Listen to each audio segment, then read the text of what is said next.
tadi saya masuk ke apa namanya di bagian bawah, nah, ruang konsistori, gitu ya. Saya lihat ibu-ibu, saya senang. Oh, rupa-rupanya ini pas ulang tahun PKP GPIB 18 Februari. Maklumlah sudah emeritus, jadi nggak ada lagi masuk kategori waktu-waktu tentang GPIB. Kalau ada teman-teman pendeta yang mau minta, ya ada gitu aja.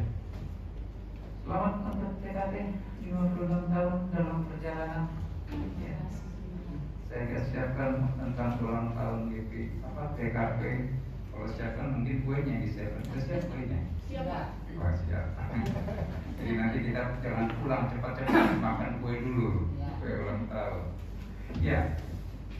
56 tahun perjalanan dari Persekutuan Kaum Perempuan. Ada tantangan-tantangan nggak?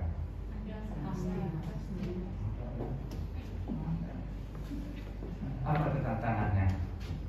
Tantangannya apa? Boleh tahu? Ibu-ibu? Ya, kita ngobrol lah ya. Banyak. Apa banyaknya? Oh, 1, 2, 3. Coba di antara banyaknya itu apa yang dirasakan dalam persekutuan kaum perempuan? Tantangan-tantangan.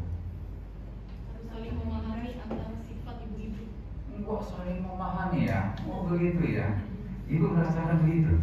Oh ya. Saya nggak tahu namanya. Ibu lebih tahu nama itu. Ada lagi? Oh, kehadirannya tuh, tantangan dan rintangan. Kehadirannya yang dirasakan dari pribadinya gitu, susah banget mau datang ibadah gitu ya. Mengajarnya itu agak sulit. Mengajarnya? Iya. Oh begitu. Bukan dari si pribadinya. Ini ada dua ini, dari unsur si pelayan atau dari unsur pribadi yang susah untuk hadir dalam ibadah PKP. Ya kan? Dua-duanya. Wah, dua-duanya. Coba nanti di inventarisir kenapa lalu coba buat suatu jawaban. Apa solusinya? Kira-kira itu ya. Tadi susah memahami satu dengan yang lain, timbul yang namanya konflik. Yang satu memahami A, satu lagi mengatakan kehadirannya ya kurang begitu. Itu tantangan-tantangan ya yang dihadapi. Tuhan izinkan nggak tantangan-rintangan itu? Izinkan ya, betul. Jangan ragu loh. Tuhan izinkan. Oh ya pasti. Saya nggak berani memberikan suatu jawaban benar atau tidaknya tantangan itu. Yang paling penting adalah tindakan apa yang harus kita sikapi. Itu yang sangat penting. Tindakan apa yang harus kita sikapi terhadap masalah-masalah yang kita jumpai dalam kaitan tantangan-rintangan yang selama 56 tahun itu. Di tubuh presbiter ada nggak masalah? Ada. Ya ada. Tubuh pendeta juga ada masalah. Waduh, saya masih masuk dalam grup pendeta. Rupanya walaupun sudah emeritus nggak dikeluarkan saya dari grup pendeta. Jadi dari situ saya tahu, banyak banget nih masalah-masalah di GPIB. Sekarang saya kan bebas sekarang mau ngomong apa, bapaknya bebas aja. Betul ya? Bebas nggak? Oh masa nggak boleh bebas? Orang saya nggak ada masalah, nggak kena hukuman kok. Kecuali saya adalah masuk dalam arena, ya. Nah kalau salah-salah, katakanlah pendeta-pendeta yang masih ini keluar. Siapa lagi yang mau keluarkan saya? Orang saya udah keluar kok. Tinggal terima yang namanya pensiun. Pensiunnya besar. Kok ketawa? Pensiunan besar. Ya, itu Bapak Ibu Saudara dalam kasih Tuhan. Ya. Nah, tadi saya katakan adalah tindakan apa yang harus kita lakukan dalam kaitan masalah, tantangan dan rintangan itu, saya anjurkan mari kita belajar dari Rasul Paulus gitu loh. Nah, kita belajar dari Rasul Paulus ya. Ketika dia hadapi berbagai problema, tantangan dan rintangan. Apa itu tantangan dan rintangan dalam konteks firman Tuhan hari ini yang dihadapi oleh Rasul Paulus apa? Di penjara loh dia. Waduh, masuk penjara tantangan nggak? Rintangan nggak? Tantangan. Nggak bisa bikin apa-apa di penjara. Nggak bisa lagi khotbah, nggak bisa lagi memberitakan firman. Kira-kira kali itu gambarannya, terbelenggu segala sesuatunya ya dari diri Paulus itu ya. Tapi apa? Paulus gusar? Paulus bingung? Galau? Enggak, dia nggak galau. Dia nggak galau, dia nggak gusar, Bapak Ibu Saudara dalam kasih Tuhan.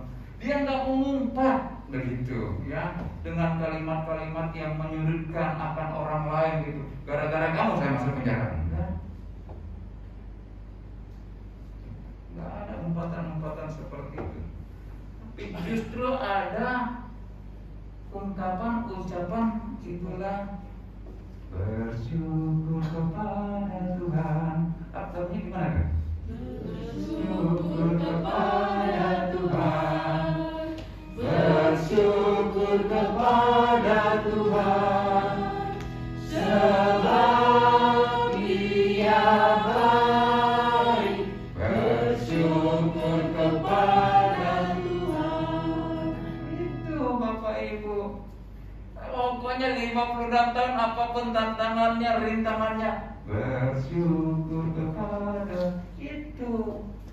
Pondok Ungu udah berapa tahun? Mengucap syukur nggak? Mengucap syukur. Gak apa-apa kehadirannya, gak ada ini. Rasul Paulus dia nggak pernah dibingungkan dengan masalah yang dialami dirinya di penjara. Dia nggak dibingungkan dengan masalah-masalah apapun juga. Bagi dia adalah bersyukur kepada Tuhan. Itu Bapak Ibu Saudara dalam kasih Tuhan. Nah, kita lihat ya, apa yang saya katakan Rasul Paulus ini adalah bersyukur kepada Tuhan. Kita lihat ada 3 poin kok Bapak Ibu. Ya. Ungkapan syukur kepada Tuhan yang disikapi oleh Rasul Paulus itu. Dan itu terlihat dari kata-kata Rasul Paulus. Tutur katanya gitu lah. Enggak ada mengumpat. Apa tuh mengumpat? Enggak ada, bukan sembunyi, bukan. Ya, mengumpat tidak ada. Yang menceritakan orang lain enggak ada. Mengatakan orang lain salah enggak ada. Bapak Ibu Saudara. Dan juga keteladanannya loh, Bapak Ibu. Itu Bapak Ibu Saudara dalam kasih Tuhan. Nah, 3 poin itu yang pertama adalah bagaimana sikap dia terhadap orang lain. Nah, ini yang perlu kita belajar dari Rasul Paulus. Ya. Bagaimana sikap Rasul Paulus terhadap orang lain. Itu Bapak Ibu. Coba buka ayat 3 dan 4. Kita coba perhatikan ayat 3 dan 4. Apa dikatakan situ? Syukur kepada Allah setiap kali dan setiap kali aku berdoa untuk kamu semua. Aku selalu bersyukur dan mendoakan. Aduh, itu Bapak Ibu. Dia nggak ada kata-kata umpat Bapak Ibu ya. Jemaat di Filipi, Bapak Ibu Saudara dalam kasih Tuhan, bukan jemaat yang saleh, enggak benar juga kok. Mungkin lebih benar Pondok Ungu gitu daripada Filipi. Memang enggak benar ya. Jemaat ini adalah jemaat yang bukan saleh, jemaat yang kadang-kala ya sama seperti situasi sekarang ini gitu Bapak Ibu ya, gitu. Yang juga ada salahnya gitu. Ya jemaat yang bukan salah, tanpa salah, salah nih Bapak Ibu. ya. Jemaat yang biasa, penuh dengan kekurangan, ya, kekurangan. Apalagi sekarang ekonomi GBB lagi kurang ya. Ya, betul ya. Ekonomi GBB lagi kurang gitu, Bapak. Jadi bisa membayangkan itu, ya Bapak Ibu Saudara dalam ya jemaat yang juga ya ada kelemahannya Bapak Ibu Saudara dalam kasih Tuhan. Ada cacatnya, ada dosa-dosanya, itu Filipi Bapak Ibu. Tapi walaupun begitu, ya ada hal yang menarik kita pelajari dari Rasul Paulus, ya. Dia tetap sambut itu jemaat, ya. Walaupun jemaat itu barangkali ada kesalahan, ada kelemahan, dia sambut Bapak Ibu. Itu Bapak Ibu Saudara dalam kasih Tuhan, ya. Mau menerima jemaat Filipi apa adanya. Gak ada tuntutan-tuntutan. Kamu harus begini sama saya sebagai hamba Tuhan. Gak ada itu. Dia sambut, dia terima apa adanya. Ibarat katakan kalau dia datang ke rumah jemaat, ya jemaatnya bisa dikasih teh, ya teh kasih air putih, air putih. Apa adanya gitu. Itu Rasul Paulus Bapak Ibu. Bahkan di sini dikatakan mendoakan, ya. Doanya menarik nggak Bapak Ibu? Doanya dengan apa? Sukacita, nggak doa bersungut-sungut, enggak Bapak Ibu. Walaupun Rasul Paulus alami pergumulan yang begitu berat, ada dalam penjara Bapak Ibu.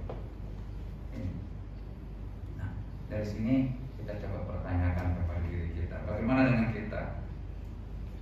Ya, bagaimana dengan kita? Tadi kita awali, ada nggak tantangan dan rintangan? Ada, ya, ada, ya, ada yang diantaranya tidak saling memahami, yang kadang-kadang saling menyudutkan gitu. Nah, mari kita belajar dari Rasul Paulus, bersyukur dan berdoa dengan sukacita. Itu Bapak Ibu. Dimana kita yang berada dalam keluarga, kadang-kadang ada nggak sungut-sungut ibu-ibu kepada suami? Nggak boleh. Loh, iya, Paulus nih, kan kita contohin, betul nggak? Gitu.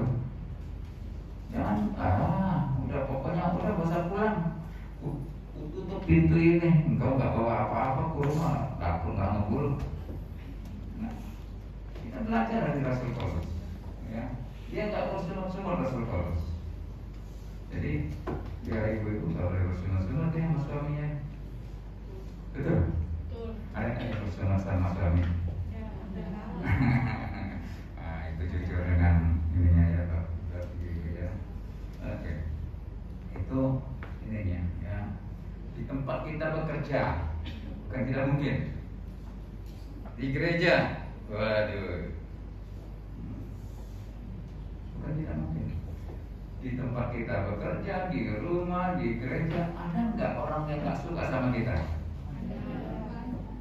Ada, Bapak Ibu. Saya bebas lo ngomong sekarang.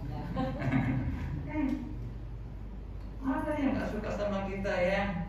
Ada orang yang nggak setuju, betul? Ada. Jangan pilih dia ya. Aku udah nggak suka sama dia. Kita mulai bermain di situ. Udah selesai pemilihan PH ini? Sudah. Oh, udah selesai pemilihan Bapak? Kadang-kadang itu terjadi karena nggak suka. Jangan pilih dia. Dia nggak bagus. Macam-macam. Dikumpulkan daftar dosa. Bukan main itu. Iya, daftar dosa ya. Nah, apapun juga, mari kita belajar dari Paulus. Itu bukan alasan untuk kita benci mereka.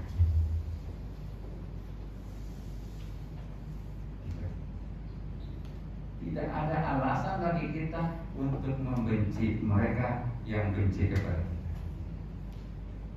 Saya 36 tahun loh Bapak Ibu, 10 bulan jadi pendeta KMJ terus, nggak pernah nggak KMJ Bapak Ibu. Ya. Oh bukan main Bapak Ibu saudara dalam kasih Tuhan. Berbagai persoalan persoalan dihadapi, tantangan dan rintangan, ya ada saja orang nggak suka.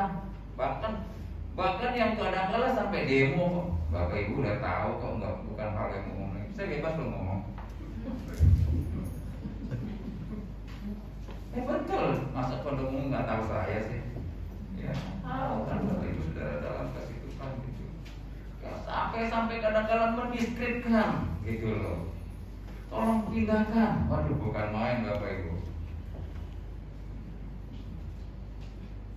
Nah, apa yang sikap kita? Apa kita balas? Ya, belajar dari Rasul Paulus. Itu Bapak Ibu Saudara dalam kasih Tuhan.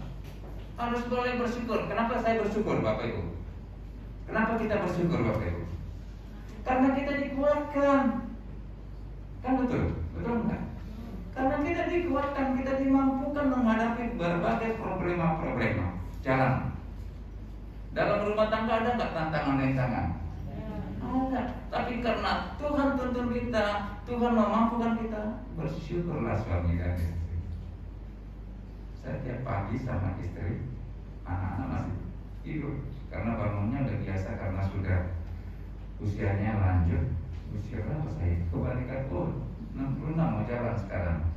Dulu 65, sekarang 66. Pasti saya sama istri kita bergantian berdoa. Berdoa. Saya bangun pagi, walaupun saya nggak ucap, saya lihat istri saya tetap aja. Ya, waktu lagi tidur dia cantik. Walaupun dia masih pakai apa tuh? Ibu pakai apa kalau dia? Oh, masker yang ngatur ini. Saya katakan, I love you mama. Betul nggak? Ini hanya berapa orang nih kita bapak-bapak ini? I love you. Bukan tidak mungkin istri saya juga mengatakan I love you Bapak. Itu loh Bapak Ibu Saudara dalam kasih Tuhan Yesus Kristus ya. Itu. Ya.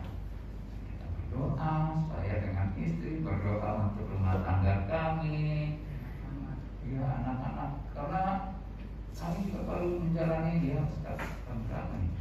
2021 sekarang ya? Berarti 31 tahun. 17 Februari kemarin. Bukan main. Dikarunia 2 anak. Bersyukur nggak? Bersyukur. Ya. Apapun, ya kita harus bersyukur. Saya boleh bersyukur Tuhan sudah tuntun 36 tahun 10 bulan, walaupun tantangan rintangannya sangat berat. Itu Bapak Ibu Saudara dalam kasih Tuhan Yesus Kristus. Jadi kalau ada orang yang tidak suka, tidak setuju, kita belajar dari Rasul Paulus, ya. Kita yakin Tuhan akan kuatkan kita, Tuhan akan mampukan kita, ya. Kita hadapi dengan senyum, jangan cemberut, Bapak Ibu, ya. Kita doakan mereka dengan penuh sukacita, ya. Jangan doanya aneh-aneh, Bapak Ibu. Tuhan, aku sekarang berdoa kepadamu ya Tuhan, hukum dia itu yang membenci saya. Jangan aneh-aneh doanya. Jangan itu yang kita doakan. Itu yang pertama, bagaimana sikap syukur daripada Rasul Paulus, ya. Dia adalah bersyukur kepada Tuhan dan doakan dengan penuh sukacita akan orang lain, walaupun orang itu tidak suka dengan itu. Nah, yang kedua, Ibu-ibu dan Bapak Ibu saudara dalam kasih Tuhan, itu adalah yang kedua, sikap Rasul Paulus terhadap situasi yang dihadapi. Ayat 7 coba kita baca. Apa dikatakan di ayat 7? Memang sudah sepatutnya aku berpikir demikian akan kamu semua, sebab kamu ada di dalam hatiku, ya. Oleh karena kamu semua turut mendapat bagian dalam kasih sayang yang diberikan kepada, baik pada waktu aku di penjara maupun pada waktu.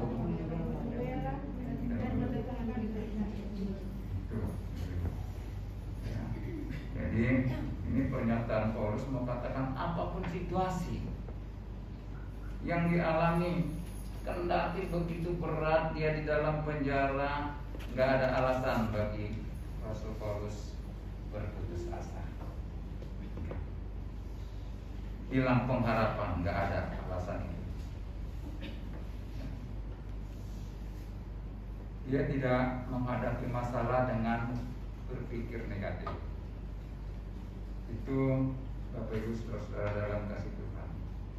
Bisa saja memang Rasul Paulus kecewa. Bisa saja dia mau mengatakan, buat apa ikut Yesus? Dulu memang aku bukan ikut Yesus kok. Dulu dia bukan ikut Yesus. Malah dia adalah yang tidak setuju akan Yesus. Dia menghambat, ya. Dia bahkan membunuh, ya, para pengikut Yesus. Ya. Itu Bapak Ibu Saudara dari Rasul Paulus. Bagi dia pokoknya tidak ada berpikiran yang negatif dengan situasi kondisi yang dihadapi. Nah, sekarang pertanyaan, bagaimana dengan kita ketika kita menghadapi situasi yang saat ini kita hadapi? Situasi apa sekarang ya? Pandemi COVID-19, ya. Itu. Ya. Bisa nggak kita elak COVID-19? Nggak bisa. Apa yang harus dilakukan? Ya, protokol kesehatannya. Ini Bapak Ibu, pakai masker, apalagi itu, cuci tangan, ya, jaga jarak, ya, hindari kerumunan. Saya lihat di Wartajaman ada bicara vaksin nih. Saya nggak tahu bagaimana ini untuk mendapatkan vaksin. Bung Dr. John tahu barangkali tahu itu karena bidangnya. Nah, tapi yang jelas di sisi lain kita nggak perlu lagi sekali lagi gusar bingung apapun yang kita hadapi, situasi apapun kita hadapi dengan iman. Kalau katakanlah dengan COVID-19 ini, ya. Kita yakin situasi yang kita hadapi ya tidak akan mengalahkan kehidupan beriman kita. Masa jadi kalah iman kita karena situasi COVID? Ini Bapak Ibu Saudara. Keyakinan iman itulah yang memuatkan kita, dan itulah yang pada akhirnya mengatakan seperti Rasul Paulus yang bersyukur, ya, berdoa dengan sukacita. Itu Bapak Ibu Saudara-saudara dalam kasih Tuhan Yesus Kristus, ya.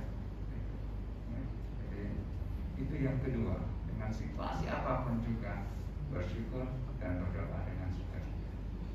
Yang ketiga, saya nggak panjang-panjang, Bapak Ibu Saudara dalam kasih Tuhan, mengasihi sesama anggota persekutuan jemaat. Itu yang ketiga Bapak Ibu, ya, dari sikap Rasul Paulus dengan situasi yang dihadapi. Kita coba baca ayat 8. Loncat ayat saya, ayat yang terakhir.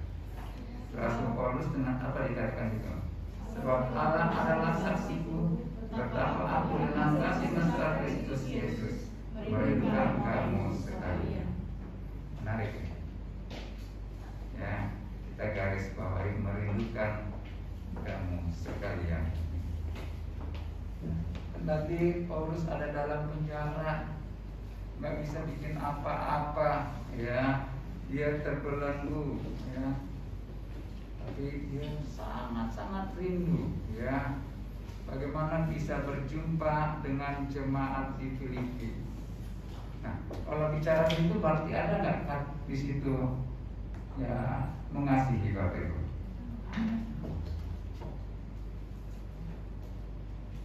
Rindu itu adalah karena dia mengasihi jemaat, Bapak Ibu Saudara dalam kasih Tuhan. Dan itu dilontarkan oleh Rasul Paulus, gitu. Ya. Jadi ya, saya harus mengucap syukur kepada Tuhan.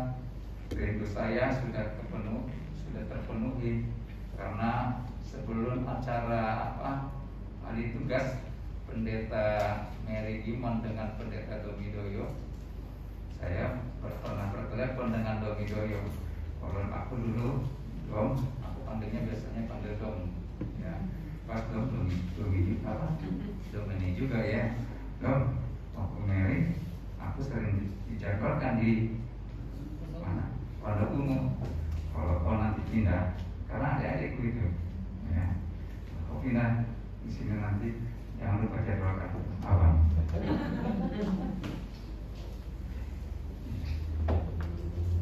Dan beberapa waktu yang lalu dia telepon, Bung mulainya nanti di sekarang ini tanggal 21. Aduh, rasanya rindu saya terpenuhi. Ya, ini yang pertama saya melayani di masa pendeta Domingo ini. Saya nggak tahu apakah sampai sini saja, apakah yang kedua, ketiga dan seterusnya, kurang tahu. Ya, itu Bapak Ibu Saudara dalam kasih Tuhan. Tapi yang jelas, ya itulah kita sebagai satu persekutuan di dalam Tuhan Yesus, Bapak Ibu. Ya, paling jauh loh dari Jonggol, saya harus 2 jam lebih. Bangun pagi jam 5:30, berdoa sama istri 6:30, lalu saya udah siap-siap berangkat ke tempat ini, ke Panggung. Dulu kan kita bertetangga, ya bertetangga dulu kan, ya sekarang berjalan, tapi bagaimanapun biar berjalan dekat di hati. Itu karena kasih loh. Bisa ngebayangkan nggak Bapak Ibu Saudara kalau ada kita suami istri yang berjauhan? Waduh, rindunya bukan main. Bisa bayangkan nggak kalau kita saudara-saudara berjauhan? Pasti ada rindu. Itu Bapak Ibu Saudara dalam kasih Tuhan. Walaupun kita berbeda, walaupun barangkali ya itu tidak menjadi tantangan, menjadi rintangan, tidak jadi hambatan Bapak Ibu. Barangkali kita berbeda. Bukan tidak mungkin ada perbedaan-perbedaan di antara kita, tetapi apapun juga yang namanya kita sebagai satu tubuh, kita rindu loh Bapak Ibu. Rindu seperti apa yang dirindukan Rasul Paulus tentang jemaat di Filipi. Bagaimana satu kesatuan, persekutuan jemaat. Itu Bapak Ibu Saudara dalam kasih Tuhan, ya. Jadi Rasul Paulus bisa terlihat ungkapan syukurnya, ya, berdoanya itu dia mau tindak, dia sikapi itu dengan situasi apa yang dia hadapi. Tadi saya katakan situasi yang pertama tadi apa? Situasi yang pertama apa Bapak Ibu sikap dia tadi? Bersyukur ya, itu ya Bapak Ibu. Bagaimana terhadap orang lain. Yang kedua bagaimana situasi terhadap situasi. Jadi apapun orang lain lakukan terhadap dirinya, dia bersyukur. Apapun situasi yang dihadapi, dia senantiasa bersyukur. Dan kemudian dia adalah mengasihi, ya, sesama sebagai anggota persekutuan jemaat, dan itu diungkapkan dalam kerinduannya. Ini Bapak Ibu Saudara dalam kasih Tuhan Yesus Kristus. Dan tentu 3 hal situasi yang dihadapi, dia boleh bersyukur, dia berdoa dengan sukacita, dia mau saling mengasihi, saling berbagi, melayani, kendati pergumulan yang dihadapi adalah berat. Bukan tidak mungkin, kita tidak tahu sampai kapan COVID-19 berakhir. Ada ramalan, ada ungkapan, bukan ramalan dari siapa, ketua COVID yang lalu, bulan Agustus ya katanya, 17 Agustus. Ya, akan berakhir. Kita tidak tahu. Tapi apapun situasi yang dihadapi, kita boleh senantiasa bersyukur. Bersyukur berkaitan 56 tahun program PKP, bersyukur berkaitan hidup dan kehidupan kita masih kita dikuatkan, kita dimampukan walaupun masih situasi COVID-19. Amin Bapak Ibu.